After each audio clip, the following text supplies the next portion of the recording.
A month after the government dissolved the board of crisis-hit infrastructure leasing and financial services limited IL&FS and appointed a rescue team led by veteran banker Uday Kotak, a senior member of the Kotak-led board, former SEBI Chairman GN Bajpai, has stepped down. GN Bajpai was one of the 7 directors of the government-nominated board.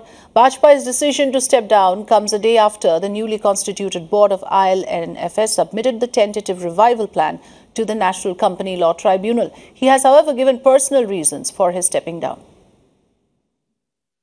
The Ministry of Corporate Affairs has informed debt-ridden and crisis-hit IL&FS today that one of the key senior members of the government-appointed or government-nominated board led by Uday Kotak, GN Bajpai, who's a former chairman of SEBI, has stepped down citing personal reasons. That's what we are given to understand.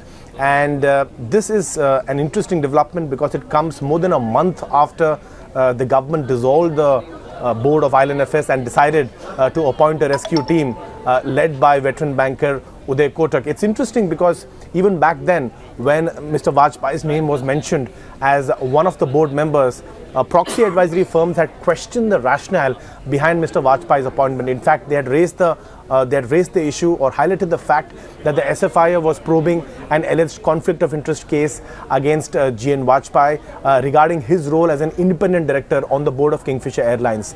That was one aspect. The second aspect that was also highlighted by a few proxy advisory firms was the fact that Mr. Bajpai was an advisor to 63 Moons Technologies, formerly called Financial Technologies, which was of course embroiled in the entire NSEL scam and came under the regulatory glare of several enforcement agencies. So because of the association with these two companies, eyebrows were raised, and today we're given to understand that he has stepped down citing personal reasons.